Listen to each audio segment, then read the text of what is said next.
कथा के भजन से लौटेगी युवी की माँ की सालों पुरानी याददाश्त और यहीं से कहानी लेगी नया मोड़।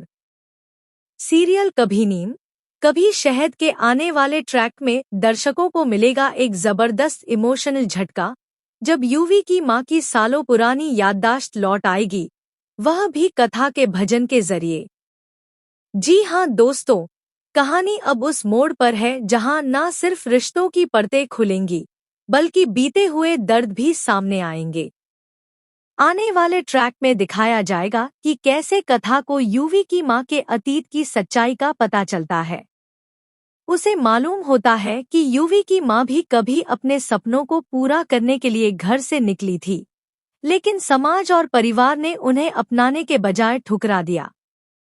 दादू मारिक साहब ने उन्हें घर से निकाल दिया था और तब से वह गुमनामी में जी रही थी।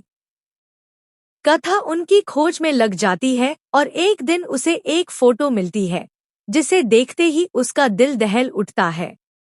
वह कहती है, अरे यह तो वही औरत है जिससे मैं मिली थी, जिसे कुछ गुंडे परेशान कर रहे थे।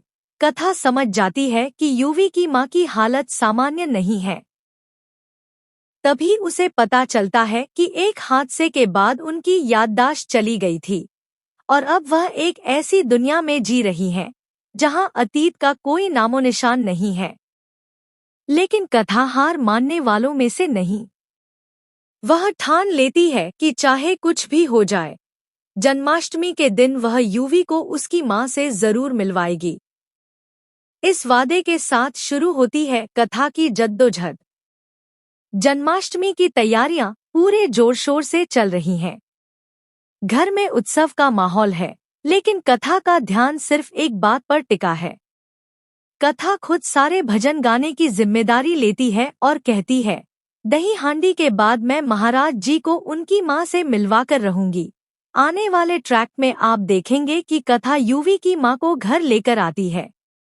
एक सादी सी साड़ी में लिपटी, नजरें झुकी हुई, पहचान खो चुकी वह औरत जब घर के अंदर कदम रखती है तो किसी को अंदाजा भी नहीं होता कि यह वही महिला है जिसे यह घर एक समय ठुकरा चुका था। कथा भजन गाना शुरू करती है, वही भजन जो कभी युवी की माँ गाया करती थी। जैसे ही भजन की स्वर लहरियां घर में गूंजती हैं, माहौल में हलचल मच जाती है। युवी की माँ धीरे धीरे अपनी जगह से उठती हैं। आंखों में खालीपन है, लेकिन दिल में कुछ हलचल शुरू हो जाती है।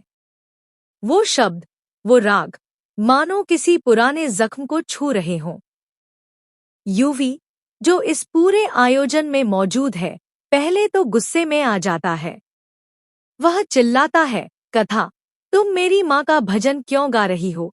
लेकिन तभी कुछ ऐसा होता है जो सबको चौंका देता है। जैसे ही ईश्वरचंद उर्फ HOF कहते हैं, यह औरत इस घर में क्या कर रही है, और कोई उन्हें पहचान नहीं पाता। युवी चौंक कर पलटता है। वह सामने खड़ी महिला को देखता है, जिनकी आंखें अब खाली नहीं, बल्कि भावनाओं और यादों से भरी हैं। अचानक उसे एहसास होता है, यह मेरी माँ है। वह सन्न रह जाता है, आंखें भर आती हैं और चुपचाप उनकी ओर बढ़ता है। वर्षों बाद माँ और बेटे का मिलन, टूटे हुए रिश्तों के बीच से निकली रोशनी की एक किरण बनकर सामने आता है। युवी की माँ, जिनकी आंखों में अब भी अतीत की धुंध है, अपने बेटे को देखती हैं। धीरे धीरे उनके चेहरे पर भाव आने लगते हैं और फिर वह भरे गले से कहती हैं, मेरा बेटा, और दोनों गले लग जाते हैं। इस पूरे दृश्य के बीच कथा एक कोने में खड़ी मुस्कुरा रही है।